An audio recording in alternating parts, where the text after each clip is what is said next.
How to turn off Lyft notifications on iPhone.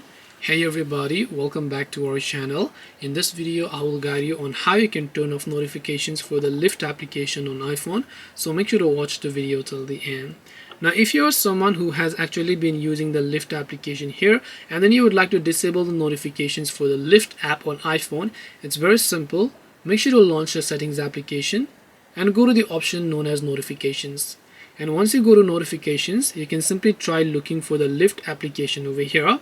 And once you find the Lyft application over here, you'll be able to select that and turn off the toggle next to the Lyft app if you do find them.